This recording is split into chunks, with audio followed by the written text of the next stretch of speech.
it feels different this time, somehow. It's also the first time we've ever had fans on set for day one, so it's really exciting to share this with them.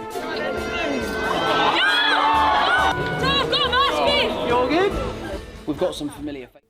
There's some massive news about Spider-Man Brand New Day that just dropped, and it changes everything we thought we knew about this movie.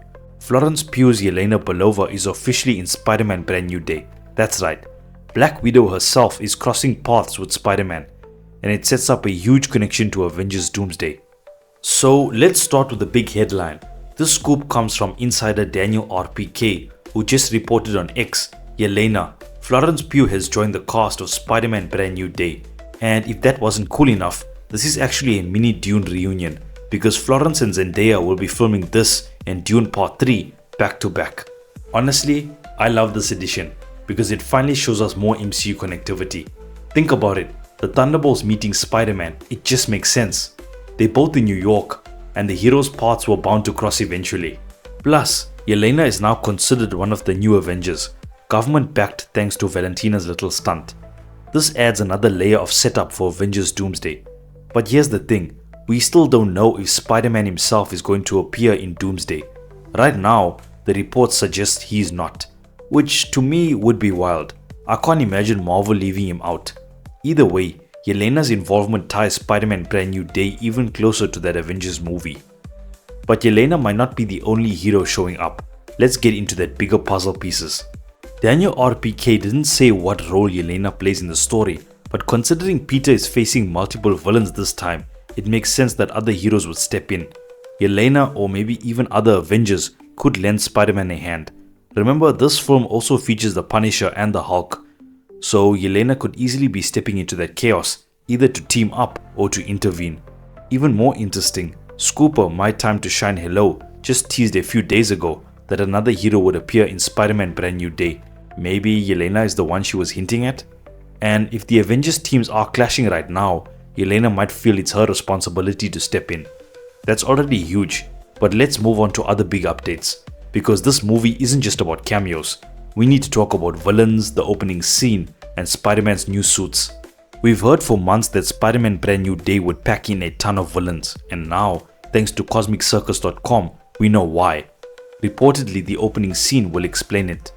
Here's how it goes. The movie opens with a montage of Spider-Man fighting various villains across several years since No Way Home. Very similar to how Fantastic Four First Steps showed a montage of the team battling threats over a 4-year time span. Some villains might only pop up for a quick fight, but the idea is that Peter has been growing, upgrading his skills and his suits along the way. According to the report, with every battle, Peter Parker upgrades his suit, leading to the one we see in the film. Most likely that refers to the red and blue suit we've been seeing in set photos. Now, not every villain is just a throwaway cameo.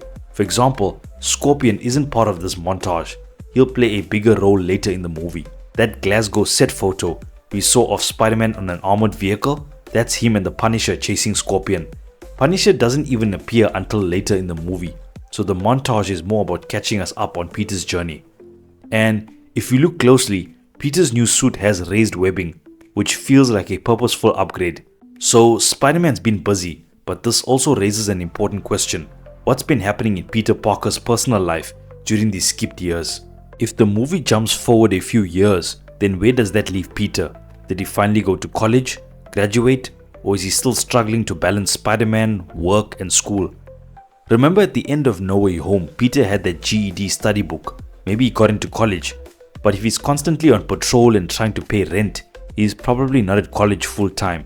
That's where Sadie Sink's mystery character might come in. Insiders haven't agreed on who she's playing, but speculation points to Gwen Stacy. Not Spider-Gwen yet, just Gwen Stacy. Cosmic Circus reported that their sources agree on one thing. Sadie Sink's character is an ally to Peter, not a villain. I actually like this approach, introducing Gwen as Gwen before rushing into Spider-Gwen territory. And it could set up a reverse Spider-Man Blue storyline. In the comics, Peter reflects on his first love, Gwen, and how her death scarred him before Mary Jane helped him heal. In this movie, it might be flipped. Gwen could be the one who helps Peter move forward, since his MJ doesn't remember who he is. Zendaya's MJ is said to have minimal screen time here, so Peter may try to stay away from her. that opens the door for Gwen to play a bigger role. Of course, this could eventually lead to the iconic Gwen tragedy, which I really hope they don't repeat after Amazing Spider-Man 2. Ideally, Sadie Sink could stick around, maybe even become Spider-Gwen down the line, especially once Miles Morales enters the MCU. But while Gwen might bring the heart to the story, there's still a question of who the main villain is, and this new theory could surprise you. So far, none of the reported villains are confirmed to be the main one, but according to a theory highlighted by Direct.com, Alistair Smythe, aka the Spider Slayer, could be the big bad. For context, Smythe is a robotics genius who creates Spider Slayers, robots designed to hunt and kill Spider-Man. His father actually created them first under commission from J. Jonah Jameson, who of course is confirmed to appear in this movie.